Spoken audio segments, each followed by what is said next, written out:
Welcome back to another episode of Formula 1 2019 mid-season driver reviews. The summer is almost over, ladies and gents. Just less than 2 weeks now to go until the Belgian Grand Prix. So if you are new around here, then feel free to subscribe. We're doing daily Formula 1 content throughout the summer break just to keep you ticking over and not driving you do lally. Today we are talking about Sergio Perez.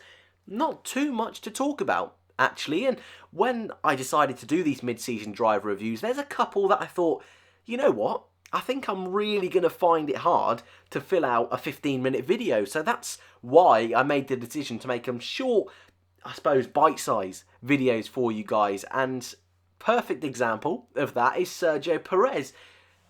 Perez himself, he's not my favourite driver, but I've got to respect he always gets the job done, and in every single car throughout his career, maybe except the McLaren season, he's always delivered. He's always managed to score points, managed to get podiums, when really, he didn't look like he even stood a chance. That's what he's been doing for years, especially at Force India. Now the team's Racing Point. We all expected the team to make a step forward. This season, we expected Mercedes engines to be good and reliable once again, which they definitely have been. But the team started this season pretty much with last year's car, and to be honest with you, we shouldn't really be too surprised with that because of the remnants of what happened with Racing Point last year. Perez himself taking the team into administration, and then the knock-on effect of that is that development this year started so late.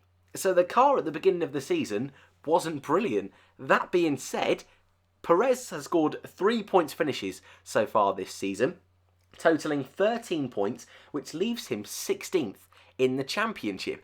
But that being said, those 3 points finishes came in the opening 4 rounds. Well, 3 of the opening 4 rounds in Bahrain, China and Baku.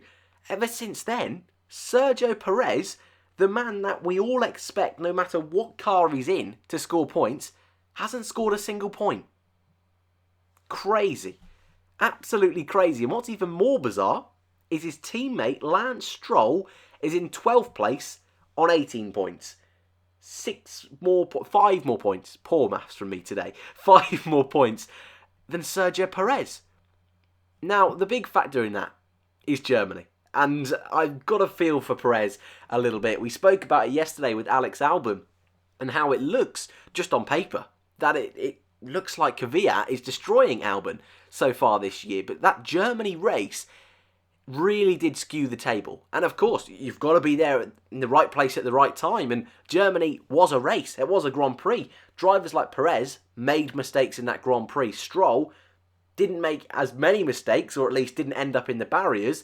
Stayed in that race long enough to make opportunities happen. Stroll got the points. Perez, the first one out of that Grand Prix, which is so unlike Sergio. It's his only retirement all season long, but he's one of those drivers, I've said it all video long, you expect him to deliver, but he's got that consistency, which a team like Racing Point has desperately needed.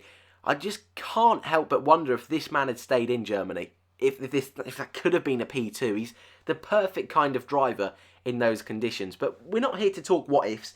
We're here to discuss his first half of the season. And whilst it's not been dreadful, I think 3 points finishes out after 12 races. I think he'll be a little bit disappointed. And I think going into this season, if I saw him 16th and the only drivers behind him are the 2 Williams cars, Giovinazzi and Grosjean, I wouldn't be too pleased, to be honest with you. And I think Perez fans, I'd love to know your thoughts because he's not been dreadful. You know, I'm looking at his statistics here. 3 12th places, 2 11th places, a 13th place. It's just the car for me that just hasn't been consistent enough. We saw last time out in Hungary, had a bit of a kerfuffle with Ricciardo in qualifying. That being said, that car that weekend was right at the back with the Williams. The package hasn't been there. The update finally seemed to be arriving. Second half of the season, I expect Sergio and Racing Point to come back fighting. So I don't think this championship's over. I just think we're really seeing, for Perez and for Stroll, the remnants of what happened to Force India. I'm going to give Sergio a 6 out of 10, and mainly I'm basing that on the fact, qualifying, he's been pretty insane. One of 2 drivers to do 12.0 against their teammates so far this year. But racing, he's been a little bit nowhere, and I hope the second half goes a lot better for him. Thank you very much for watching, and I'll see you in the next one.